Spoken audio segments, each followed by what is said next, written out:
Hey, I'm back with another DIY type of video. So, brush guards. Everybody's talking about them. And of course, being that I like to, try everything out there, research them and everything else, I did a little research on brush guards. And the truth about brush guards, not that I'm exposing anything crazy or whatever, but, I spoke to a couple of people who are, makeup artists and all that stuff about brush guards, and I get a lot of, yes, they're good, no, you really don't need them. I don't know if you could hear this, but it's like a torrential downpour outside right now. But, yeah, anyway.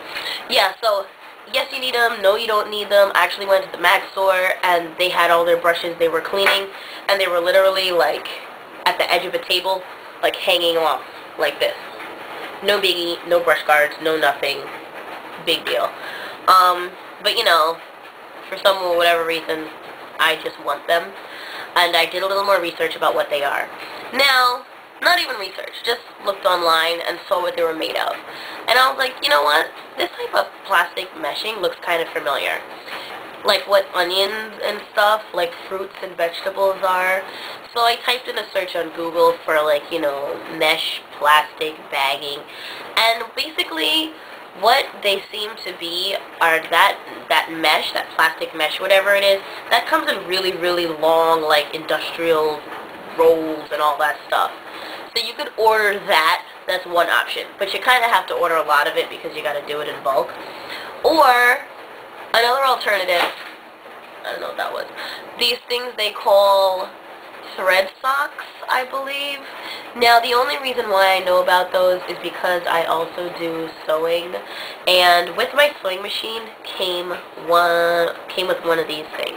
It came with two. It came with a skinny one, which was maybe about half the size of this, and then this was a bigger one. And usually what you use these for are you put them around your thread in your sewing machine, and it keeps it from tangling and snagging. It has a nice smooth stream. So I said, hey, wait a second. After I saw brush guards, I was like, this is kind of like a brush guard. This is my e.l.f. powder brush, the flat one. Same concept. And look, voila, it's a brush guard. So if you type in, what's it called, thread socks on Google, you'd find these. It comes in a roll, and you just cut it to whatever size you need. And it fits a whole bunch of different sizes. And it comes with 20 inches of it, so you could cut it to whatever size you need it to be. Second alternative. I also saw a lot of videos on YouTube using fabric as a brush guard where you sew the fabric. My only thing with that is that it's supposed to make your brushes dry, well, and the fact that it's fabric, it's going to make it dry. It's going to make it take longer to dry, so that kind of defeats the purpose. Even if you put holes in it, you still have to wait the fabric to dry. And being that this is plastic, it's a little bit easier to clean. And again, it goes on just like a regular brush guard. It does the same exact thing of keeping the bristles all together. This is another brush. This is the complexion brush from e.l.f. Same thing, same concept, nice and neat and clean. Now, being the DIYer that I am, I always look at things and say, oh, I could do that myself. And basically, you kind of can if you're creative enough. So, I started looking around the house for things that I could use, and I found this. Now, this is a, those soap puff thingies that come like this, and it's literally just tied together with a piece of rope, like white rope or whatever whatever color it is. I just pretty much cut it like that. This project is basically the unraveled sponge puff, scissors, and a glue gun. And basically we use those to make our brush guards. This here is an e.l.f. eyeshadow C brush.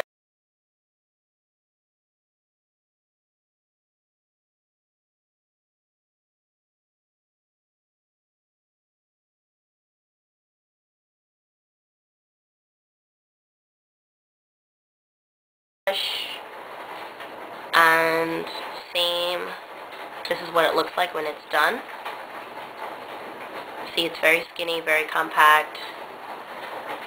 And you just slide it on the end, put it over, and it keeps the bristles all together. Just so, I will demonstrate with one. Like I said before, you want it to be cut, when you're cutting this, that you're cutting it so it stretches like this. You don't want to cut it and it does that because it's not going to stretch. So I already started on this side, and as you see, I already cut and I made like a couple. So basically, I have my scissor and I cut. Now, since I have like a lot of eyeshadow brushes that are about the same size, what I did was, or what I'm going to do now is I'm going to cut it like long, and then when I'm done, I can cut however many pieces I want to cut out of it. Alright, it's getting kind of skinny. My glue gun, and along the side, I'm going to glue it together. I'm just going to put like a line of glue and then kind of press onto it with my finger. I'm using a low temp glue gun from Walmart. This was literally like $2.50, and so were a bag of glue sticks. This is like the most important, one of the most important tools I think to have in whatever craft kit, because a glue gun you can make clothes out of glue with glue guns, and I have done that before. Okay, so basically, right, I put them together to where they're touching each other, and that bead of glue is going to adhere itself to the plastic, and it is going to kind of like melt the plastic a little bit, like all together. So I have my bead of glue, and I put it on there. And I just kind of press it a little bit.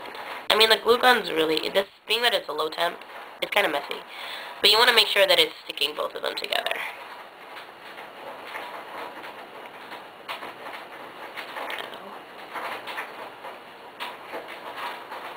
It helps if you like pull it tight.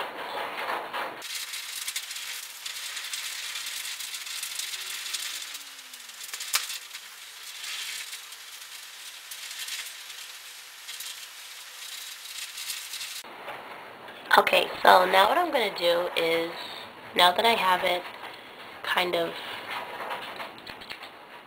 it's kind of cool now. Yeah, it's cool by now. And I'm just checking to make sure that I didn't leave any places unglued. And the kind of the clumps and stuff you could kind of smooth out or cut them off if it bothers you. It doesn't really bother me very much. So now I just have to cut them to the different sizes that I need. You want your bristles, of course, to be completely covered, otherwise then that, defeats the purpose of the, shaping. So, basically, this is the one I just made, and I'll do it on my blending eye brush from e.l.f. This is the size bristles. Right on the back.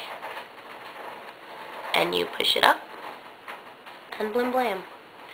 You have yourself a nifty little brush guard that is going to make sure that the bristles dry all together, and in comparison of buying maybe 6 of them for $5, you can make an infinite amount. I don't even know how many you could really make out of a puff, but you can definitely make more for $1. This glue gun was $2. Glue sticks were another $2. So like for $5, I could probably do all of my brushes and make them to whatever size that I need them to be without, having to buy a whole bunch of them. So that's it. Basically comparable. I don't think you would ever be able to tell. And I'm quite positive it will give you the same results. So happy gluing, and I hope this was helpful.